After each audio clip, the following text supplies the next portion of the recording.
Kurt Angle on the phone? It's true. It's true. It's true. Kurt Angle, bitch. He's on the. I got him on 9, and I'm just messing with you. I'm online. Hello? Yeah. Who am I speaking with? Mitch Cumstein. This is Evil Knievel, and if I ever see you, you motherfucker, I'll rip your fucking head. Stop calling me on the phone, you motherfucker. You guys, man. No wonder you're on satellite. Yeah, because we got fucking thrown off of regular radio, fined $750,000, and now we're where we can be even dirtier and make more money. So you're poor and you're on satellite. No, I said we can even make more money, have hot whores in here, get into all kind of situations that you've gotten yourself into trouble on the road, and have fun. Kurt Angle, one of our favorite all-times, Brent. He's the kind of guy that remember he used to talk about. He used to actually get heat with all the things he would talk about on our regular show. Remember how much? Oh my gosh, yeah.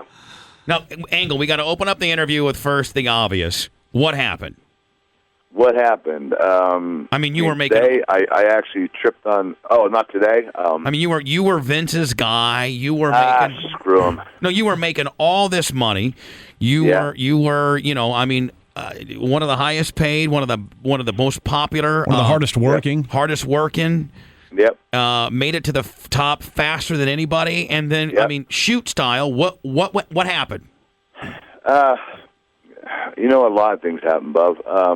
To be serious, just wasn't getting treated right. Here's a guy. I had 5 different neck injuries, and he just was slaving me on the road. Every TV show, I was main event 30 minutes. I was main event in every house show, and working your ass off. But, I was also, they were having me do appearances on the side, and I was never home. My wife and I separated for a while, and we smartened up and got back together, and she's pregnant again, by the way. We're having a baby in the next month. Now, hold on. Which one, Karen or your other wife? Karen. Congratulations. Now, see, that in itself is a whole big controversy that I've heard all kinds of shit about.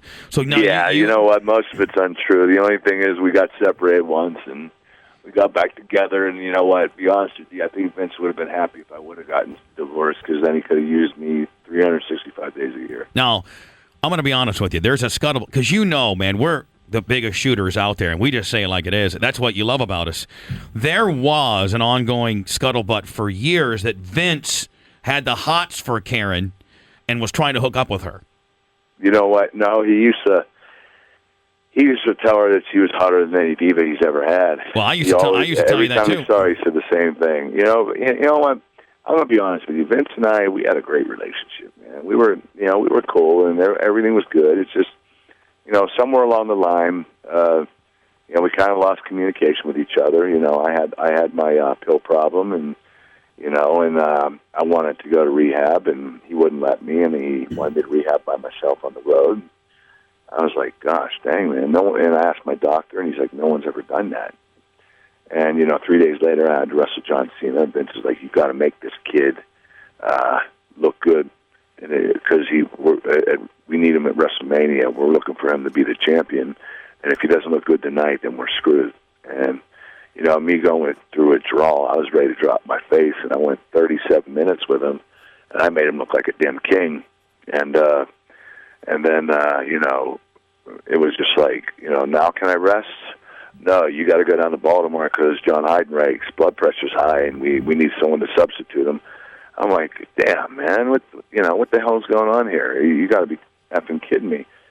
And so I did that match, and and the withdrawal was hard, and I held it against Vince for a long time, and then, as I was going along, I noticed that a lot of political stuff was going on up there, and you obviously know that whole story, but.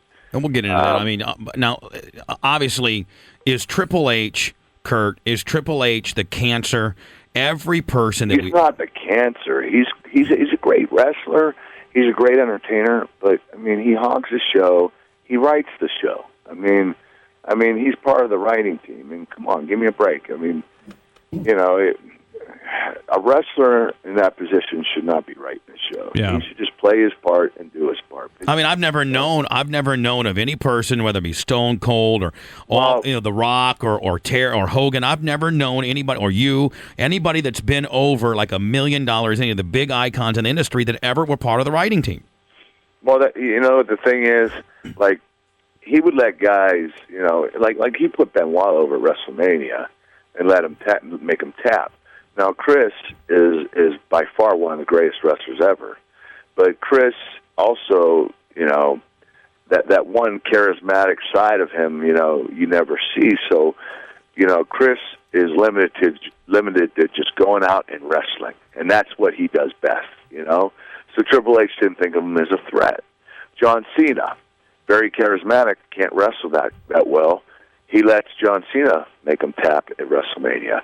But you know what? Not once did Triple H let me make him tap, because he knew I had the whole ball of wax, and I was a threat to taking his position, if you want to call it that.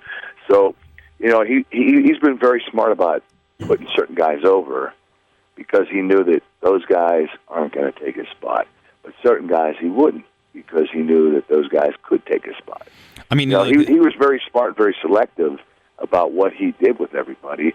And, Triple H, he's a very intelligent individual. There's no doubt about it. And he has a good mind for wrestling. And I think he's going to be better for the sport when he retires and he's on the sideline and he's teaching and he's writing and doing everything else, and he's not involved. He's not trying to put himself over all the time? Yeah. Well, you know what? I respect him for his ability in the sport. Do I respect him as a person? No. Would you kick his ass? Would you kick his ass shoot style?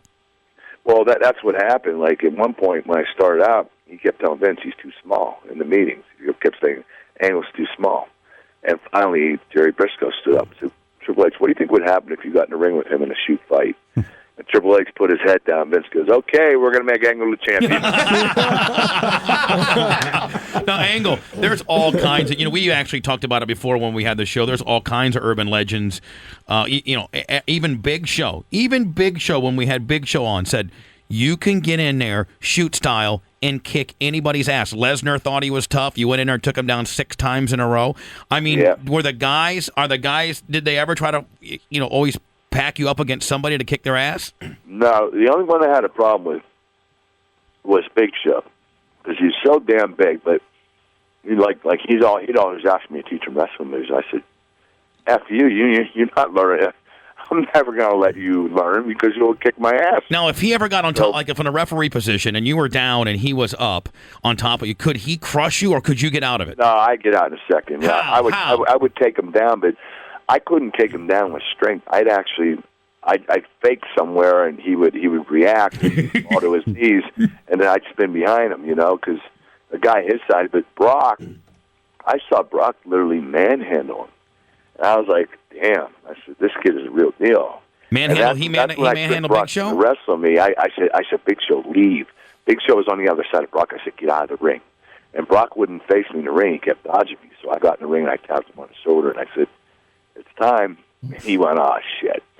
So we would start wrestling. I beat the hell out of him, and that's when the thing got around that, Kurt Angle's the man, and nobody can get in there with him. And but you know what? Big Show's a great guy. He was actually my best friend up there, man. Big Show's a good guy, man. Yeah. I love him. And, that's another person I'm going to stick up for, Big Show. And I think he's getting a pretty good push right now. But Vince has, Vince has, in my opinion, the WWE, I'm not going to make it personal, but the WWE has mishandled Paul from the get-go. They should have without a doubt. Here's a guy that's just, physically overbearing. They should have made him, nobody can beat him. They should have made him, They should have made... And he can work. Yeah, the damn guy can work. And you know what? He's an excellent athlete. And I kept telling him, you got to talk to Vince. And he didn't want to talk to Vince. And he's like, you know what? He's going to use me. He's going to use me. I said, you know what? You're better off going over to Japan. They'll make you into a monster, what you really are. You won't have more than 30-second matches. Right. And they'll pay you 6 figures a match over there. You're kidding me. Oh, yeah. Big Show would make more money than any guy over there in the history of the business. Because of his size, because he knows how to wrestle. He knows how to work in the ring. And he doesn't want to do that. And I'm like, you know what? What's wrong with taking 6 trips over there and making more money than you do in WWE? I mean, you know, it's 12 days total, including travel. Right. A year. I said, you know, Big Show, his favorite thing to do is just to sit on his ass and bask in the sun. You know? So he's got 350 days to do that, you know.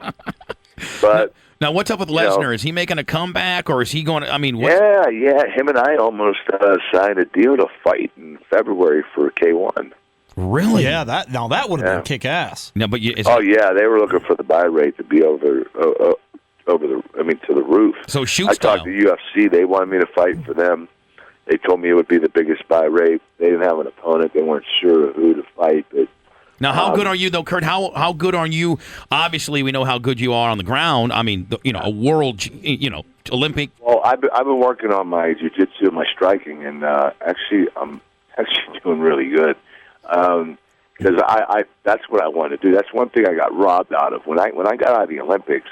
UFC just started on the rise, so I was ready to sign a contract, and then all these states banned it, and then it kind of went downhill, and I was like, gosh, man, they're not going to make it. And now it's so the I signed hottest thing WWE, going. and then UFC, Dana White took over, and he made it a monster market, and it shot back up, and I was like, damn, it passed me by, So I was like, now I'm 37. Yeah, I can fight, but I only got one fight left in me. And if I do it, I'm going to be very particular on who it is. How about Liddell? How much I get paid? And could you fight Liddell? Could you beat Liddell's ass? Well, Liddell's in a lighter weight class. I'd have to get my weight down. One thing I wouldn't do that Couture did is he tried to go toe to toe with him striking. Fuck that. Fuck that, say it. You know what? I'd have Liddell on his ass the whole time, because, like, Randy's a great wrestler, but he's not nearly as quick and as agile as I am. Like, I can actually shoot a double leg or a single leg and take you down. If you blink, you'll miss it. That's how quick I am. Kind of like how fast Matt Hughes is. Well, Matt Hughes has a lot of respect for me because he knows how. I had my manager talk to him at the Olympia, and he's like, man, Kurt would eat people alive here because of his quickness. And, Liddell wouldn't even know what hit him when I attacked him. And as long as I kept him on the ground, I would never try to fight him on my feet. Now, that's where Randy made the mistake, and that's not like Randy. Randy's a student of the game. He knows how to fight different people. I've seen him take out people that were supposed to annihilate him, and basically he played into Chuck Liddell's game and tried to go striking, and I'm like, I wouldn't stand that guy belongs in, he could be a heavyweight champion right now with the way the heavyweights are in pro boxing. I said, I am not going to fight a striker standing up. I'm going to go down around his ankles, around his knees, and hold on. I'm going to take him down, ground and pound him. How about like a Tito? How about like a Tito Ortiz, who historically was a pretty good wrestler? Tito, I have a lot of respect for, but he's a guy I wanted to fight because of his charisma. Right, he's got a lot of charisma. Yeah, and now would you kill him, Kurt? Would you kill him? 6 months training, I could beat him. But Tito Ortiz, you got to understand, he's only 31 years old. I'm 37, and I've been through pro wrestling, which is a lot harder than mixed martial arts. As far as taking a toll on your body, it's a lot harder on your body. But Tito has a bad back. Now, I'm not making an excuse for Tito, but, he only has a few more fights left in him. So people, if you're going to watch Tito, watch every fight he has, because I don't know how long of a career that kid has, because his back is messed up. Yeah, he's been fighting with a bad back for the last year. And I don't know, God willing, he can rehabilitate it and come back. But he's been going hard and heavy for a long time, and his back isn't getting any better. And I pray to God that he's healthy enough to go for another 5 years, because that kid is just so much fun to watch. He's actually good. And I remember when Randy Couture beat the hell out of him, was spanking him in the ass at the end. I was like, wow, I never thought anyone would punk out Ortiz, he's a good friend of the show. We had him in studio a couple Thursdays ago, and then we just did our show live. You don't understand, we are in so good with the UFC. We just did our show live from Mandalay Bay last Saturday for 4 hours. Oh, awesome, man. You know what?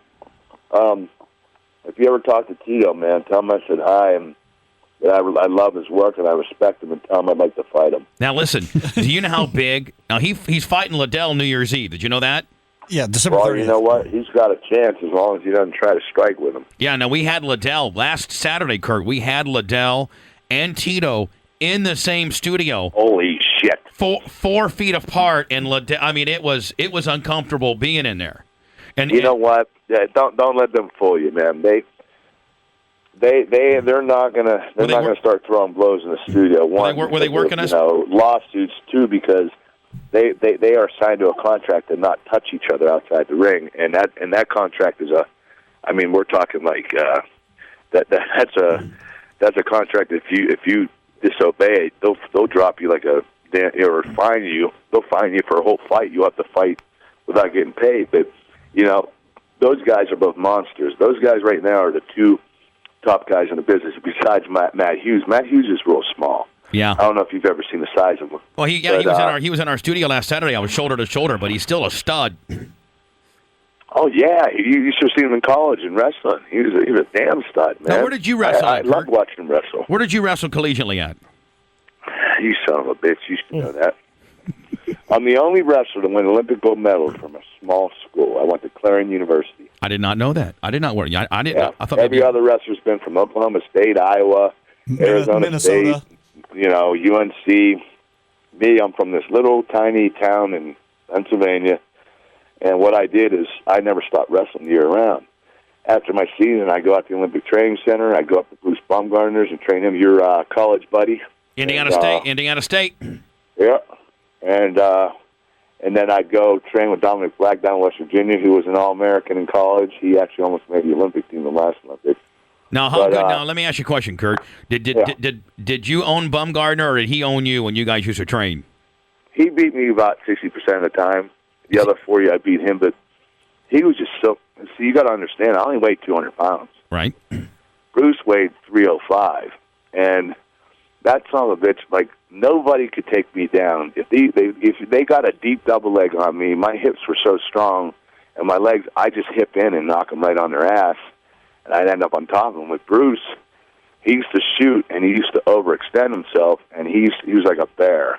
He'd just take his hands, he'd slowly just bring your legs in, and then he'd grab your legs, and he'd just crumble you to the ground. He wouldn't even move. He'd just shoot, stop, and just pull in, and just hold your legs until they almost broke, until you fell. I mean, he was a monster. But when I got moving on him, I started getting the best of him. And, I'd say most of the time he got me because the size-wise, I just couldn't go with him. As far as, if we were the same weight, I would have beaten Bruce. Now, Kurt, have you talked to Dana about that? I mean, Dana and I flew out to Vegas. I had he set me up, and oh man, this hotel was something rock. Red Rock. Right. What a hotel, Red Rock. It's the hottest hotel out there. He put me in a penthouse. We had a meeting, a lunch meeting. He offered me an 8-year deal, one fight, but after that, I would have to sit in the audience at every fight and be present. And I mean, the deal was, I would just say that it was double figures in the millions. Well, why you fucking idiot? Why didn't you take it? Because my life has more of a purpose than sitting and watching guys fight. Okay. Dana is a great guy, and he's done a tremendous job with UFC, but I didn't want to be owned again by anybody. I was owned by Vince once. Ain't going to happen again. Yeah, but I mean, the UFC... TNA, who's going to be the #1 wrestling show within a year or two, which, by the way, Bubba, I want to invite you up and put you on the show. Okay? Oh, excellent. Yeah, we're going to prime time starting in November, bro. Yeah, November 16th. Maybe I can do a run-in. Maybe you can be down. I can do a run-in and blast somebody over the fucking head or something and save the day. Yeah, all I want to do is I want to give you a German right on your head and then ankle lock you. No. See, why is it got to? Why do I got to fucking do a job for you? I want to fucking be over. If I can get my arms around that fat damn waist, unless you lost your weight. Listen, kept it off. I'm 256 pounds, bitch. All right, my man. Yeah. All right. I'm fucking jacked up. You know what? I'm 245. We're almost in the same weight class. Jesus, fatso. What's going on? I got fat. You know what? I don't get fat. I just get thicker. Like I got a 6-pack, and it just goes over my fat. I'm like the Iron Sheik. I got this belly sticks out. I got the abs on top of the fat. I just get wider. Angle, I got a whole bunch of hard driving questions from some of the fans. What was the most money you made with Vince in a year? $5 million? No, not even close. 2.5, and that's because, listen to the conversation I had with Vince. I said, Vince, I have these wonderful ideas for merchandise. And he goes, what do you mean? I said, I got these ideas, all kind of stuff, gimmicks and everything. He goes, Kurt, listen to me. I'm going to tell you one thing. You don't make money on merchandise. I said, well, I'd like to start, asshole. And, I'm seeing John Cena and Triple H and Rey Mysterio making all this money, and I'm like, I could do that too. I got all these great ideas. And he's like, no, we'll just give you a T-shirt. He goes, you make your money wrestling. He made me do it the hard way. John Cena and Rey Mysterio are cashing in because they got all these gimmicks and all these different items, merchandise, shirts and wristbands and hats and even like hooded shirts and football jerseys.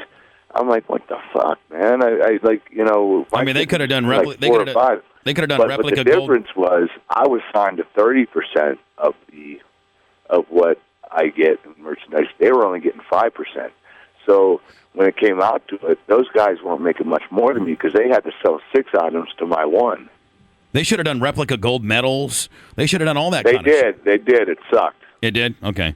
Yeah, they did. They put it's true on it, and I said that's horrible. I just came up with that idea. Who started? Now let me ask you a question. Talk about your pills. I didn't know you were hooked. What were you hooked on? Painkillers? Oh yeah, big Perks, Vikes. Both. Perks, Vikes. Get the yellow bird. Anything I get my hands on, bro. I was in the drugstore every 2 days. God. I made that first priority. It was so bad. And you know what, man? I got to a point where I called Vince and said, listen, I'm going to die. I said, I went to my pain doctor, and I told him, listen, I gotta get off these. He goes, well, we'll wean you down. We'll go from whatever to whatever. I don't want to tell you the amount, but I'll tell you this. It's more than anybody has ever taken in the history of sports entertainment. 15 perks a day? Oh, you're not even close, bro. 15 of the 3x500s or 3x3 or 10x325s. No, the 10 325s, but way more than 15. More than 15 yellowbirds a day? Over 4 times that. 60 yellowbirds a day, Kurt? You're lucky you're not dead. Over that. Bravo. Kurt, how could you not be? How can your liver still be around? You're not even real. Believe it or not, thank the good Lord, and that's all I can do is thank God. Thank the good Lord that I'm healthy. I did no liver damage, no kidney damage. The way you can tell anybody out there that's doing that, quit right away, because the way you can tell you have any kind of internal damage is if you pee Coca-Cola color. That dark brown color, that means it's irreversible. And I wasn't. I was peeing red, white, and blue. Yeah, but Kurt, could you even get a... I mean... That was a joke, man. Listen to me. Laugh. Listen, you pussy. Could you even get a boner taking that many perks? Yeah, man. I was like a stud. Yeah, because you're taking Seattle and no, never touch that shit, man. That's Big Show's thing.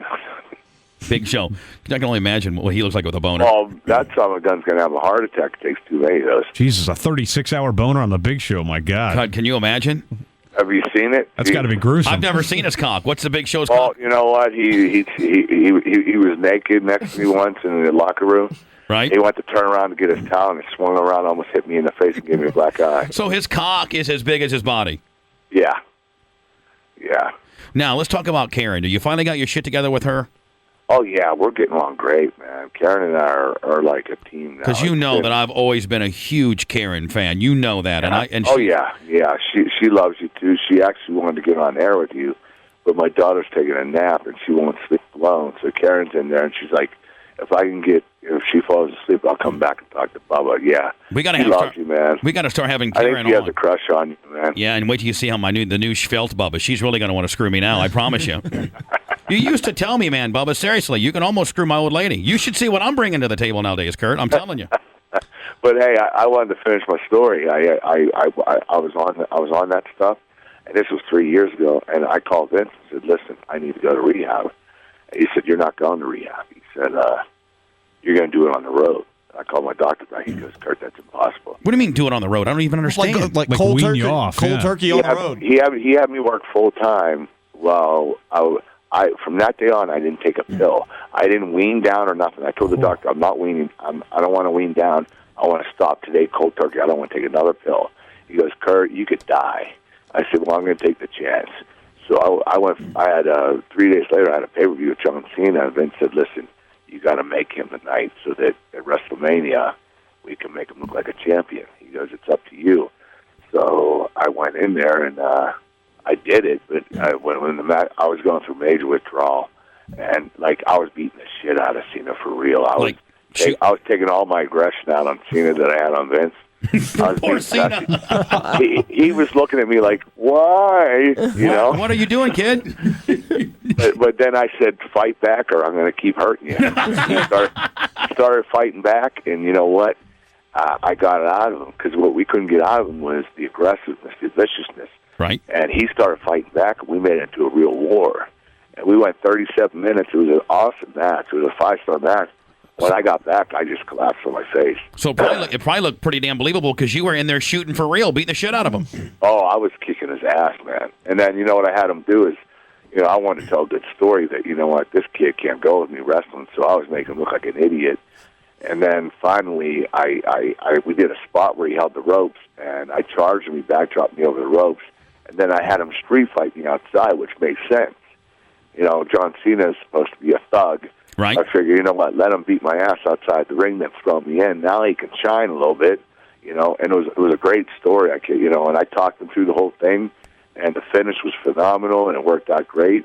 And I made Cena, and he got ready for his WrestleMania match against JBL, and you know what, we were off to the races. So it made me proud that I was able to get through it. But at the same time, I was suffering, man. I was working 4 days a week wrestling, plus 1 or 2 extra days doing appearances, signings, radio interviews, radios and media days, and I was just getting run into the ground. You never had any radio interviews like the Bubba the Love Sponge show now, did you, brother? Well, you were having some problems back then. I'm surprised you weren't on pills, bro. Jeez, well, you know I hang out with Hogan. I got my own rattler too. So now, I know. No, listen, I know what you've been through. But listen, you tell Terry I said hi, man. I love that guy. Now hold on. Now you know what? Listen to me. He's the only guy besides The Rock and Stone Cold that I have to admit. Both of them allowed me to. They tapped out to me. Hogan sat in a room with me, and he said, I want you to make me tap out. And you know what? No one's ever made Hogan tap out. So, Terry, you can understand that I have a lot of respect for him. Now, Hogan seems to think somebody's got him worked into a shoot. You know Hogan's getting old and feeble, and he called the show yesterday, and you know how the fucking internet goes crazy. He thinks somebody told him... Well, here, I'll play it for you. Stand by. I had something else I was going to say. I forgot. Oh, Kurt Angle. Yeah. I want you guys to find out what he said about me. Okay. On the internet, because I heard he went off on me like a mother. Okay, well, we'll find out. Well, I mean, bad went off on me. I'm dying to hear this. Can we conference call? I want to hear what he said first, man. Okay. Because it depends on what he said. I got something to say to him. Okay. If he said what I think that he said to me, well, I'll say what I said to him, then I'll drive over to Orlando and get in the ring with him. Well, he's under some misconception that you were talking some shit about him. And Kurt, I've never known you say anything bad about Terry. I have never said a word about Terry. Whatever they heard is a bunch of bullcrap. The only thing that was even compared to him and me was that my move to TNA was as big of an impact as when Hogan went from WWE to WCW. Oh, and that's the only thing that was said. Right. Now, if he's upset about that, I have no idea no, why. I he's didn't not. say that. He's not upset. I'll tell you right now, I respect Terry. I like Terry. Terry. Whatever was said, you tell him it's a lie, because I'll put my hand right on my daughter's life that I did not. Now, I did not say anything bad about Terry. He's always done business with me. After Terry does WrestleMania 23, what's left? I mean, can you see him making the transition over to TNA? Yeah, hell yeah. But you know what? I mean, Terry signed a 20-year deal with Vince. I'm going to be honest with you, Kurt. I don't think that's a done deal. Oh, okay. Well, you know what, man? I don't think. I mean, I know. I got firsthand tell knowledge. Hogan if he's serious. First of all, tell him that I didn't say crap about him. We will. And not that I'm scared of him. I'll kick his ass. Well, he knows that. Believe me. No, I'm kidding. Hey, one time I was at his house. Brent, I was at his house, and he goes, "Let me tell you something about that little fucking angle.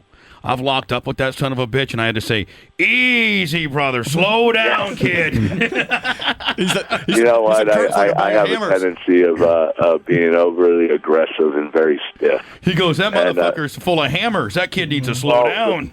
First time I wrestled with him, I hit him in the back real hard with a club. Right. And he comes back. I clubbed him in the back, and he comes back. He goes, "Olympic boy is El Stiffo." I was at his house, man. We were in the little living room, and he's like, I go, "You wrestled Angle this past week?" And goes, "He fucking locked up with me," and I had to say, "Easy, brother, easy, slow down, kid." But I'll tell you this: we had a match at King of the Ring, and he will tell you that match was 5-star. We had one of the best matches. We had the best match on the card that night. Now, when you wrestle Hogan, does he call the deal, or did you call the deal, or what? You know what? I let Terry call, man. He's the man. Right. You know what?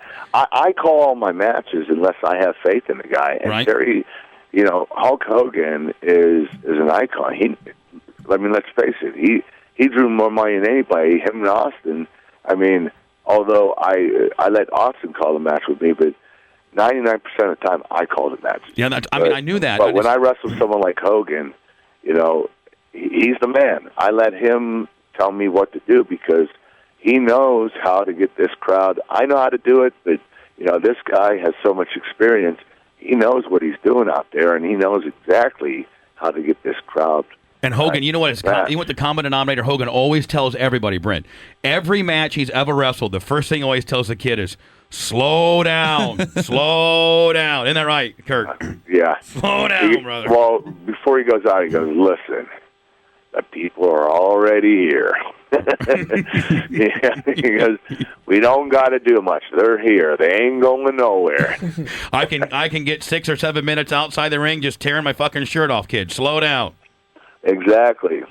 Now, exactly. But you know what? You tell him that I love him and I have a lot of respect for him. If he heard anything bad, I want to know where the source came from because I'll make them tap out. Now, listen, I want to come over to Orlando, man, because we're only 75 miles away and come see you. Bubba, I'm telling you, I just talked to Dixie Carter with TNA, and she said, "You're more than welcome to be a part of the show, man." I'd love to, man. I said, he lives an hour and a half away. Yeah, oh, hell, if that. I just don't want to go over there. I said, get him on the show, man. Let me beat his ass. No, see, I'm not going to go out there. Brent, you know what? Like, remember when I got ribbed by the Big Show? Oh, yeah. Double choke slam? Did you ever hear about that? Yeah. Fucking Hogan says, "Hey, brother, it's Monday Night Raw. 18,000 people. We can send a fat DJ out there in a cage match, and me and Sting will be out there to help you, kid." And so I go out there, waddle my fat ass out there, and all of a sudden him and Sting abandon the deal, and it's me and Big Show.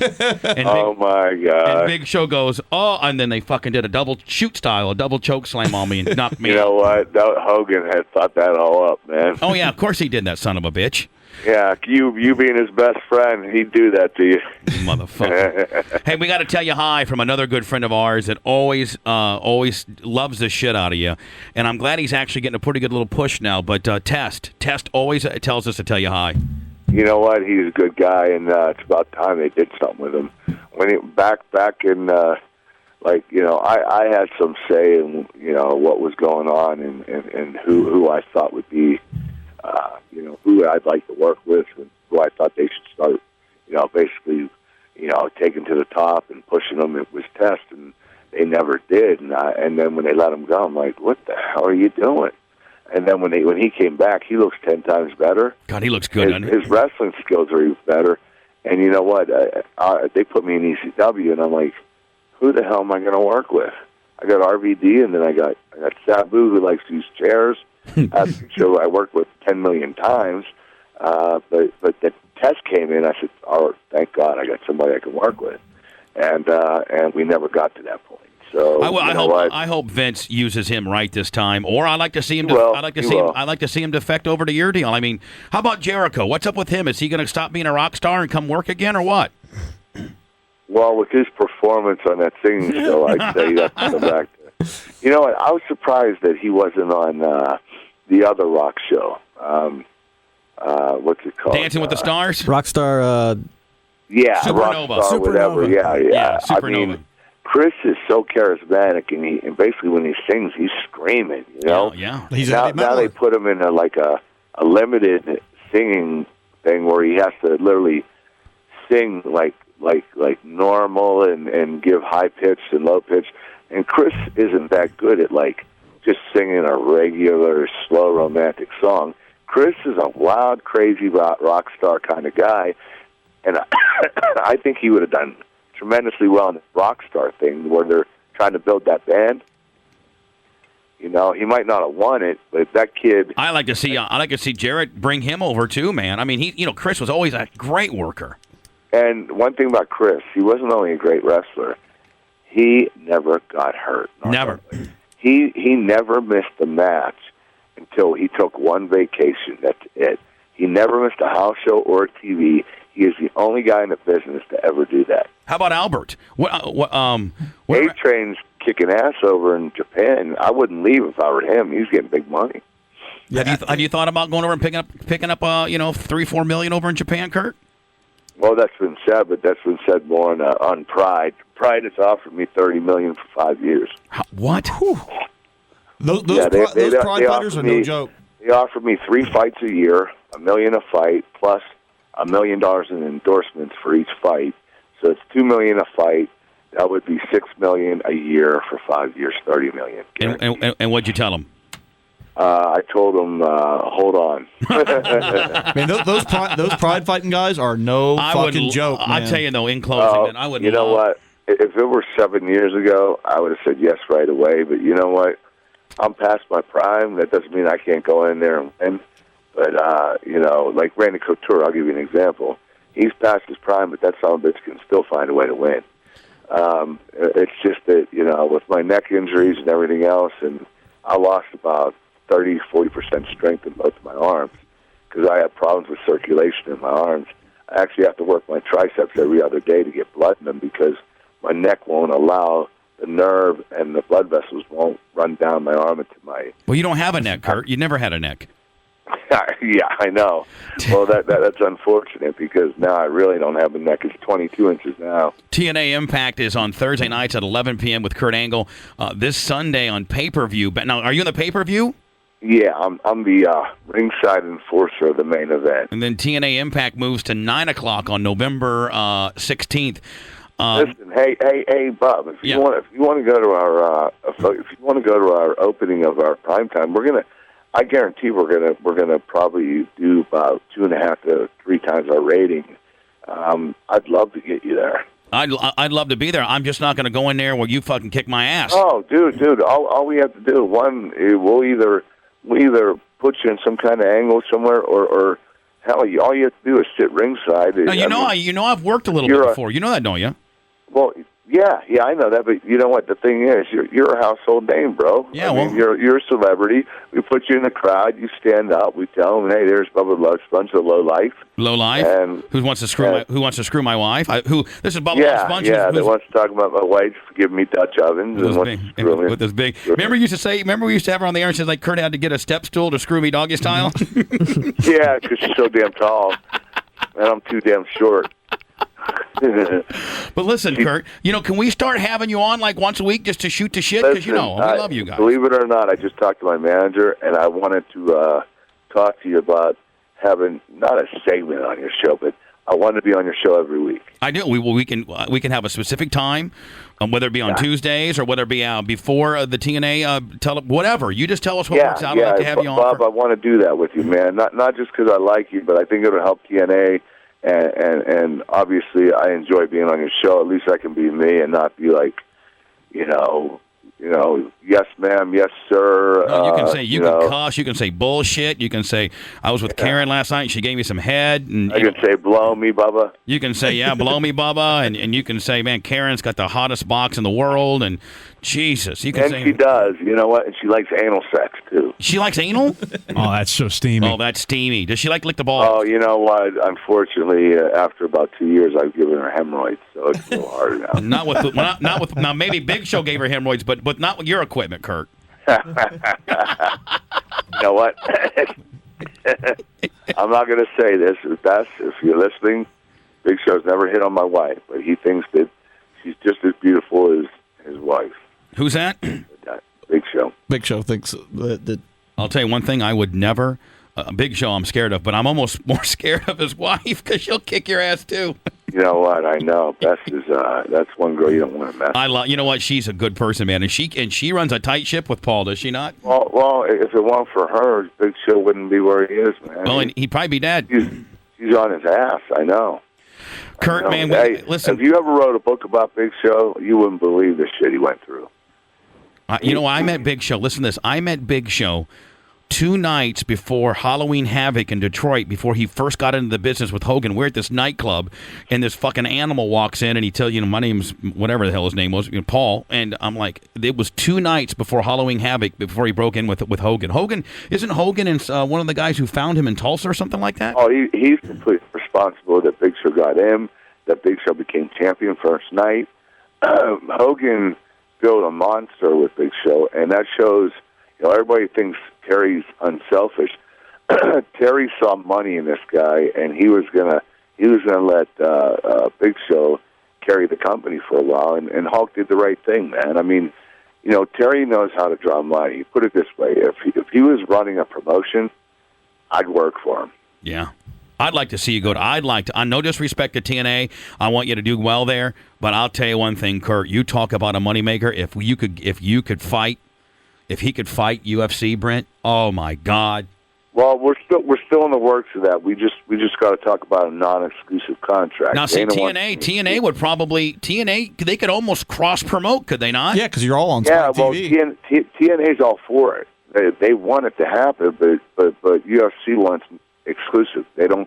He said, this is what Dana White quoted: "You're either real or not real." And I'm trying to tell Dana, listen, I'm both, bitch. You have no idea how real pro wrestling is. I said, your guys don't have to take bumps and get jarred around and hurt your neck and back and this and that, and get thrown over the top of the cage and wrestle 6 nights a week. I said you guys train and then you get ready for a fight. I said I did that in the Olympics. I know that's hard. I know how hard it is to train and get ready. I trained like nobody else. That's why I won the Olympics, not because I was better than anybody or smarter or bigger or faster. It's because I was more conditioned than anybody. And that's why when I fight in UFC, if I go against Liddell or Ortiz or Couture or whoever it is, I even take little Matt Hughes because he's about 170 pounds. Now listen, you gotta fight Tito or Liddell, and I think. Well, the thing is, if it goes into the third period, they're all mine. Well, Kurt, you gotta get. I mean, Liddell said he's gonna fucking smack the shit out of you, striking style. Well, that's the problem. I'm not gonna let him, man. I'll throw up in the ball and suck my thumb before he does that.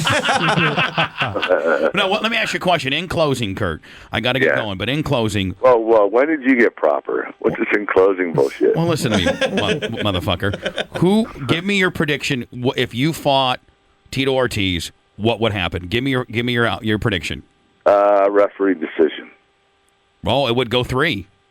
Yeah, you couldn't get him a tap out on a rear naked or something like that. No, you know what? I don't know. I don't know enough submission holds yet to be able to do that to Tito. Tito does, but I wouldn't let him get me into it. Pretty much, I would dominate him on the ground. But you've never been hit before, Kurt. Tito is the kind of guy that can pull something out of his pocket. See, the one thing is he's probably the most dangerous guy because I think he is overall the most versatile fighter there is. He's not only good at striking, at wrestling, at jiu-jitsu, at grounding and pounding. He knows it all. And you know what? He's got a good mind, a good vision. He knows how to use the octagon to his advantage. He's very witty. Very have you ever been Kurt? Have you ever been hit before? Have you ever been hit in the head? Oh, boxing. No. You know what? I mean, boxing. I've had guys. Listen, you know what? You can tell Tess this. Tess and I got in an argument once. He said, Angle, I could knock you out in 10 seconds. I said, listen, Tess, first of all, it's going to take more than one punch to knock me out. And I said, if our fight goes longer than 2 minutes, you're all mine. Listen, bro. I said, you're going to be too tired. Listen, bro. I said, you'll be sucking your thumb. I'll be pounding the shit out of you. Andrew goes, listen, bro. I'll give you 3 Vikes and 2 perks and leave me alone, bro. You know what? No, Tess is a tough son of a bitch. Oh, yeah, man, he's a bad motherfucker. He's a good kid, too, man. Hey, Kurt, let's get you on once a week talking some shit and maybe not necessarily talk to you as much as we can talk to Karen, if we could. You know what? Karen will be on next time. I'm going to call my manager right now, and I'm going to set him up. I'm going to have him call you guys. I got your number right now. Yep. Yeah, put him on hold real quick. And I even talked to David, but I said, listen, we need to get Bubba every week. And yeah, absolutely. Cool. Kurt, let me put you on hold. I'll give you the spice. We'll get the numbers and shit. And more importantly, you've been a friend for a long, long time, and I can't wait to keep having you on once a week, my man. All right, man. Watch me on TNA, bro. And don't fuck it up with Karen this time, because some stud like me will come and swoop that shit up, bitch. I'm telling you. Well, that's what I'm nervous about. Seriously, get your shit together, kid. Yeah. I got it together. I'm ready to go, and I got my family life together, man. All right, Kurt, I love you. Hold on a second, buddy, okay? Love you.